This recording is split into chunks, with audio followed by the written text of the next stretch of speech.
Yukarıda körüp öttük vatandaş halkara paxta toqumchilik mahsulotlari şirketleri ve Uyg'uristonda setip aladigan paxta bugun chislaga aytib o'taylik. 2021 yil 3 ayning 28 kuni. Hozir Amerika buni Uyg'uristonning paxtasini import qilishni chekladi yoki cheklash oldidimi shundoq o'tirliqda shu to'g'rida bir qonun loyiha o'tirg'i chiqqandek esimda. Endilikte Şvetsiyanın en dangdar şirketi, Dangdar markası. Dangdar şirketi, Dangdar markası endi Uyg'uristondan paxta elişini çekledi. Şunda terakki kılıvatkan, paxtaga şunda ihtiyaclık bir şirket. Nima üçün qarab turib özünün paydasıga özü ziyan saladı? Demek bu yerda hükmran orunda turayotgani maddi buyum yoki tovar almashtirish şirketinin payida ziyni emas. Shvetsiya insonparvarlik nuqtai nazarda turib vatandoshim Uyg'uristonda majburiy emgak, Uyg'uristonda genocide, soykırım, Uyg'uristonda kishilik huquq, Uyg'uristonda Uyg'urlarning navbatdagi taqdiri, yani halokatlik taqdiri. Bunu to'liq tonib yetalgan Shvetsiya şirketi Uyg'uristondan paxta import qilishni chekladi. Dal mushundaq vaqtda Xitoy hukumat andin bu harakat Shvetsiyaning cheklashi dunyoda intayin zo'r g'ulg'ula paydo qildi vatandoshim. Dal mushu paytda nati osal ahvolga tushib qolgan Xitoy hukumati kuch ko'rsatib, Jungoning fuqarolarini yoki setib olish kuchini kışkürtüp Şvetsiya şirketinin mal mahsulotlarini setip elişti, boykot qildi. Biz yuqorida ko'rib etdik. İşlep chiqarish nuqtalari, masalan, pishiqlab ishlash, paxtani pishiqlab ishlash, jip qilib egirish, noqut qilib tayyorlash va zavodlarga yo'llab berish va paxtani tozalash degandek mo'yinda pishiqlab ishlash jarayoni Jungoda. Ondan keyin bu paxta mahsulotlarini Shvetsiya şirketining talablari va uning markasi bo'yicha mahsulot qilib ishlab chiqarishmi Jungoda. Bu paxtaning kelish manbai Jungoning mustamlikasi Uyg'uristondan keladi. Moshunda ahvolda sen boykot qilding ey Jungolik. Ko'ranglikdan o'zingga nima oqibat elib keladiganligini ko'rib baq Jungolik. Endilik tünügüllerden bir haberde gördüm. Amerika'nın Amazon şirketi, dünyavi şirket, o bütün Jungo'nun mahsulatlarını satıdığan, Jungo mahsulatlarıyla sadıkladığan Amazon şirketi, hazır Xitay'nın mahsulatlarını şkaptan düşürdü, yoki bazardan düşürdü degan haberini gördüm. Sen Shvetsiya şirketini, xalqaro şirketini boykot qilding. Bugun Amerikaning Amazon şirketi sening mahsulotingni boykot qildi. Boykot qildi. Paxta. Bu mustamlikchilikning eng tipik shakli, iqtisodiy shakli. Iqtisodiy eksploatatsiyaning eng tipik shakli.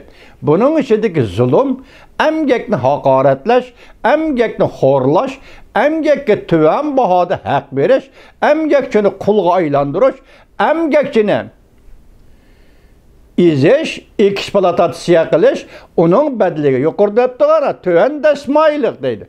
Tuvan arzon baholiq paxta ishlab chiqarish mahsuloti Jungoning paxta to'qimachilik sanoati xalqarada shiddat bilan taraqqiy qildi. Dal mushu vaqtda Shvetsiya danglik shirkatining buni boykot qilishi Xitoyga og'ir zarba elib keldi. Endi bu zarba Xitoyning o'ziga nima zarba elib keladi? Mana qarang vatandosh. Sizlar bilasizlar, jonli nazari deb men sizlarga so'zlab turaman. Jonli nazari mundaq deydi. Yer shari bo'yicha danglik marka mahsulotlarini boykot qilish. Jungo boykot qilyapti hozir. Boykot qilish Jungoda 100 million jungolikni ishsizlikqa olib keladi. Kim tartibdi? Siz yana kim tartibdi? Jungolik o'zing tartdingmi yoki Shvetsiyami?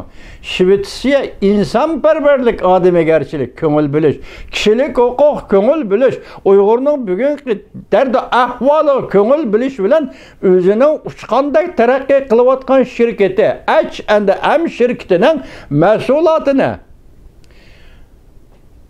ve onun da kirdiğen paydını bir tarafga kayırıp koyup insanperverlik, kişilik hukuk veya ki irqiy qirg'inchilikqa qarshi turish bilan o'ttirg'i chiqib, Uyg'uriston baxtisini setib olmayman dedi. Bu odamgarchilik qildi. Xitoycha sen o'zingning mahsulotini, o'zing ishlab chiqargan mahsulotni, faqat uning markasi H&M, ya'ni xalqaro marka, Shvetsiyaning markasi bo'lganligi uchun boykot qilding. Ening oxirida kelgan ziyon nima bo'ldi? Cansınca emas, Canlı'nın nazarda etişi nima bo'ldi? 3-ayning 27-günü YouTube'da nima dedi? Muşu münasebet bilen Jungo'da 100 milyon adam işsiz kalıdı dedi. Jungolog özünün putuğu özü paltıça peş degeninin ma'nisi mana shundoq bo'ladi. Endi biz bu yerda Shvetsiya, xalqini Shvetsiyaning şirketini qo'llaymiz. Xalqaro jamiyat shuni qo'llayapti. Hozir Jungoning muxbirlari bu xabar nima qilyapti? Buning keyinda Jungoning to'qimachilik sanoati bor. Taraqqiy qilayotgan to'qimachilik sanoati bor. Paxtaga baho qo'yish, paxtaga o'lcham qo'yish yoki sifat, son jihatdan o'lcham qo'yish Muşularning huquqini xalqaro jamiyat talashyapti. Qisqasi buni Jungo hukumati mushu huquqni Amerika talashyapti demoqchi bo'ladi. Ey Jungolog, Amerika shu huquqni talashgan bo'lsa, Shvetsiya shu foyda manfaatini talashgan bo'lsa, mushundaq chiroyli bo'layotgan savdo sening nazaringda yoki asli qoida bo'layotgan savdoni to'xtatib yoki uni boykot qilib bu yerda insonparvarlikni ta'kidlagan Amerika bu yerda qul qilayotgan Uyg'urlarning emgakini ozod qilishni ta'kidlagan Shvetsiya qandaqsiga sening tanqiding va ya sening qarishtirishing o'rniga tushib qoldi. Bular bu yerda qaysi bahona talashyapti ey Jungolog? Seni ya tillash bilan ya haqorat qilish bilan, ya sana yaxshi muomala qilish bilan, ya seni to'g'ri tushuntirish bilan sening bu pozitsiyangga taqobil turish va yoki bu pozitsiyani dunyoga tunutish hozir boshqa odamlarning qo'lidan kelmaydi. Mayli g'arb dunyosi, mayli sharq dunyosi odamlarning, tashkilotlarning, partiyalarning qo'lidan kelmaydi. Bu faqat o'zingning qo'lidan keladi ey Jungolog. Bugun sen Jungolog Zada qandaq Jungolog o'zingni oshkorilding deganga. Jungolog degan bu niqobni yirtib tashilding. Buning keyin yana qandaq Jungologning bor ekanligini o'zing oshkorilding. Bu yerda sen o'lchamni eg'izga olsan, bahoni eg'izga olsan, bu paxtani ishlab chiqarayotgan Uyg'ur bu bahoni qo'yish kerakmi? U paxtaga o'zi ishlab chiqargan mahsuloti paxtaga baho qo'ysa Uyg'ur qo'yishi kerakmi yoki Xinandan, Jejangdan kelgan Xitoy baho qo'yishi kerakmi? Hey Jungolog. Buni xalqaro bozorga elib chiqsangmi ishlab chiqargan Uyg'ur bu paxtaga o'zi baho qo'yish kerak ey Jungolog. Sen nimishqa baho qo'ysa? Sen nereden paydo bo'lding, nereden kelding? Demak, ishlab chiqarish, tovar ishlab chiqarish, emgak, ishlab chiqaruvchi emgakchi bilan birdek bo'lganda bu mahsulotga baho qo'yishga huquqli kishi faqat ishlab chiqargan kishidir. Sen bilan nima aloqasi bor masalan? Hozir sen bu bahoni talashayotgan Amerika, Shvetsiya emas. Paxtaga baho qo'yishni talashayotgan Amerika, Shvetsiya emas. Yoki Shvetsiya shirkatlari, Amerika shirkatlari emas. Paxtaga baho qo'yishni talashayotgan o'zing. Xalqaro jamiyatga bahoni talashayotgan o'zing.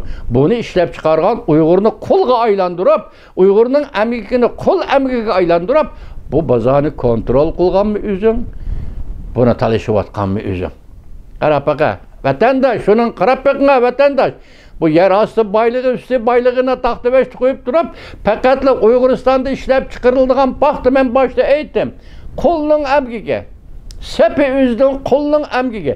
Bu mustamlika tuzum, mustamlikchilik mavjud bo'lgan davlatda yuz beradigan ish. Tushundingizmi? Eng og'ir eksploatatsiya siyosiy jihatda, eng og'ir zulm iqtisodiy jihatda paxta ishlab chiqarish. Bugün hazır muşununga bağlangan Uygur əmikinin qulla əmikini etiraf qılgan ve tanıgan Amerika başçılığındaki Garp dünyası bugün qoşulup Şvetsiya bu meseleni kötürüp çıkıp seni baykut qılgan iken üzəng endi kelip üzəng işlep çıkargan məsulat, üzəngnin qulla əmikini yaratkan məsulat, yani Uyguristan'da yaratkan paxta məsulatları bugün endi ahır ne mi oldu? Uygurlar o ziyan mı keledi o? Bundan başka senin 100 milyon puraların 100 milyon Xitay işsiz kalıdı dedi bugün. Canlının nazarında. Ziyanı kim tartkan buldu? Şuna Uygurlarının makal temsilinde orunu kim koyulsa avval özü düşüdü. Hazır gap bir 100 milyon adamın işsiz kalışıyla emez.